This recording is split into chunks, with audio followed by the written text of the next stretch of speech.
Hello, y'all. This is Julian Rico. Welcome to episode 5 of the NFL predictions. It is, of course, the time for the NFC East. I will also do record predict. I did record predictions, so of course these records will not come true, but my standings will come true. For example, if you've seen the first episode, the Patriots will go to last place, Bills in third, Dolphins second, Jets in first place. And the records, it doesn't matter. My predictions are going to be part of the records, but I think this team is going to go to this. So let's go to the NFC. Let's start in fourth place with the New York Giants.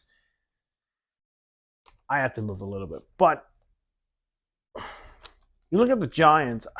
I think there's something in that team that I am not interested to see. I'm interested in Malik Neighbors going to the Giants. I think he's going to be a great RB1 in New York. But I'm not thinking about Daniel Jones because he's not the future in New York. What I would expect this season is Daniel Jones needs to have his big career year or else he's done.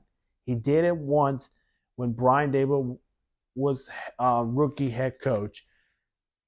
This is his third year for Brian Dable, and this is one of those years that okay, you're under pressure of your job, and anything can happen.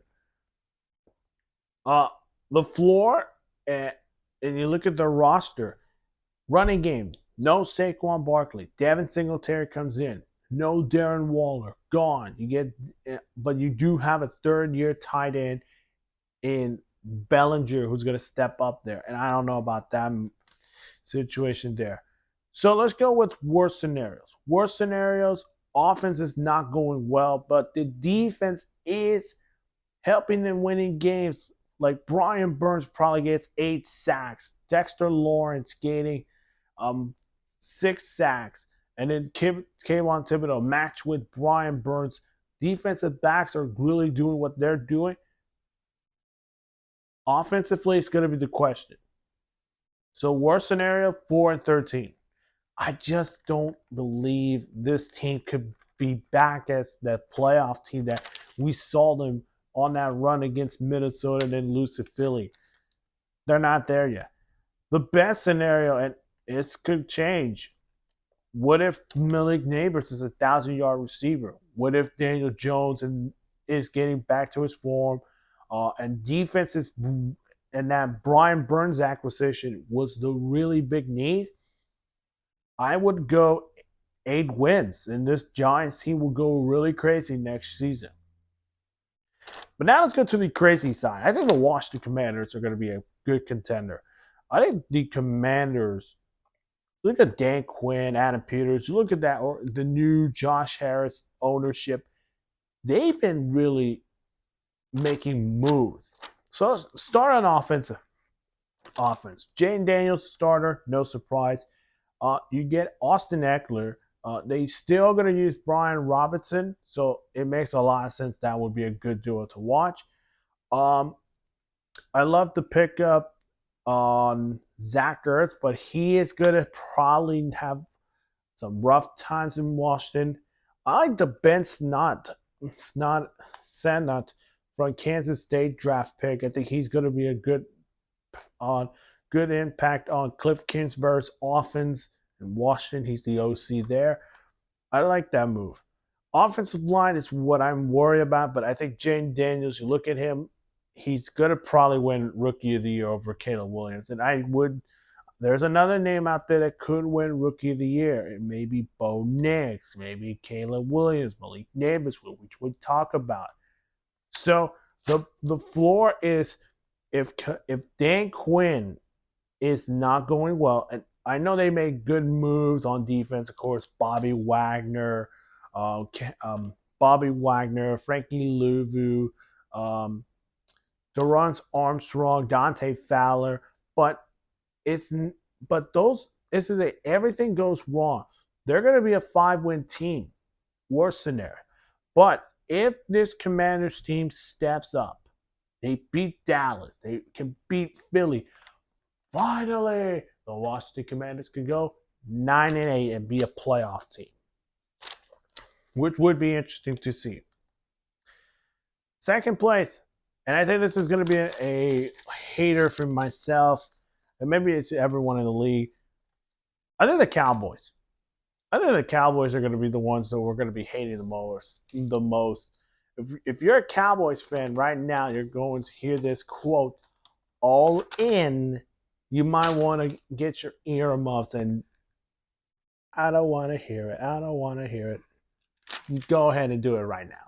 But the Cowboys have not made a single move. Only Eric Kendricks and of course their move for Ezekiel Elliott, which they could have brought someone like maybe Derrick Henry, who there was rumors of him maybe in talks with Dallas. What's wrong with that? And then you get Ezekiel Elliott back to Dallas. This Cowboys team is gonna be tough to watch. And you got the CeeDee Lamb situation. He wants an extension. He wants more money than Justin Jefferson got. Here's a message to CeeDee Lamb. Whatever the money Dallas is giving you, take it. Because then after that, there's going to be a bigger situation in Dallas. Micah Parsons is going to need to be paid. Dak Prescott's going to need to be paid. Zach Martin needs to get paid. This is not about who you're the highest paid wide receiver. You have to make this deal done. Make it done. Please, make it done. But offensive line, left tackle is going to be, I don't know who will replace left tackle. I would think it's Tyler Smith, their third-year guy from Tulsa. I think he'll probably play a left tackle. I love the move for Cooper Beebe from Kansas State. It looks like he's going to play center. And they did draft someone from Western Michigan, to play left guard. So it is a new offensive line, but it's going to be the same offense from Mike McCarthy calling the plays. Defensively, it's going to be new. Mike Zimmer coming back as DC in Dallas, first time since I think 2002. He's going to have big shoes to fill because Dan Quinn has really done a great job with this Cowboys defense until the wild card game against the Cowboys. Because why not? Toss out that in the trash can and throw it away. But Micah Parsons is still the best defensive player here, and they're going to pay him until they get the CeeDee Lamb paid, and that's it. You heard that, CeeDee Lamb? Get yourself paid and over. Because Micah Parsons is waiting for his money, Dak Prescott's going to wait for his money, and Zach Martin's going to wait for his money. Anyways, they only made a move for Eric Kendricks, but they did lose Stephon Gilmore, who's now with the Vikings. It's really tough for that. The floor is this. If the offense is the same, defense is still the same, I would go, and this couldn't be boos right now. I think they're going to be a 9-8 team, and then Mike McCarthy's out of here in Dallas. And Jerry Jones would try to go all in to get Bill Belichick. But if the offense is the same as last season, and Mike Zimmer's defense is going to look a little different, this is 11-6 win team, and it's one win from my prediction, which I have them 10-7 because of their games they're going to be playing. Philadelphia, the Ravens, the Browns, the Steelers, the Bengals. They're going to have the AFC North in their opponent in their schedule, and it's going to be tough to beat one of those AFC North opponents. So yes, I think 10-7 is their record. I think they're going to go second place. Cowboys in second place. Which brings me to the Philadelphia Eagles in first place. They're going to win the division. I think the Kellen Moore, Vic Fangio move is good. I love the move of Saquon Barkley coming in that offense. I thought they could have kept DeAndre Swift because he had a career year in Philly. But I think they want to go to a different direction to say, let's make it even interesting for Jalen Hurts. Let's have him with A.J. Brown, Devontae Smith, and Saquon Barkley. How about that? But however, you do lose Jason Kelsey. That hurts.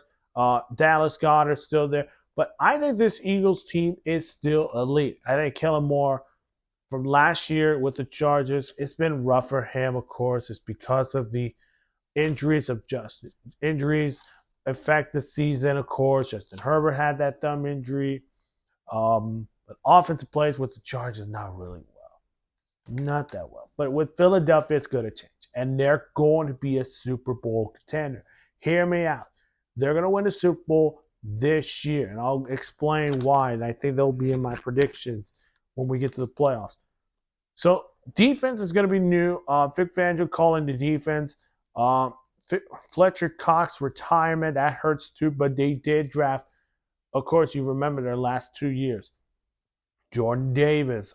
They also drafted Jalen Carter. Those are the two guys they are going to replace for Fletcher Cox. I think that was a good pickup for them. Nolan Smith has to bounce back. He needs to bounce back after his injury year. Darius Slay has to bounce back. I love the moves of Quinyon Mitchell and Cooper DeJean to be in that Vic Fangio defense. And let me start with Cooper DeJean first off. He can play corner and safety. So if you're the Eagles, they would probably put him at safety with former Eagle Lions new safety C.J. Gardner-Johnson, who's already done this before in Philly. He's already led this Eagles defense to the Super Bowl. Can he do it again? Worst scenario, if this is the same roster as last season, 10-7, and it's going to go flop, flop, flop. But if this team is so good, and it's like nobody's going to stop Jalen Hurts, he's going to win MVP. Saquon Barkley is going to win Comeback Player of the Year, or defense. Maybe someone Defensive Player of the Year, Defensive Rookie of the Year. Never know. They're going to be a 13-4 team, and they're going to win the division. But my prediction is 12-5. I just think the Eagles are going to be so elite. They're going to beat the Cowboys in Week 17 before they go to the Giants and then win the division. That is it for today, folks. If you want to check out my playlist, go ahead and check that out. It's on the top right there. Hit the like button, subscribe to my channel, and we'll see you guys in the next episode. Bye-bye.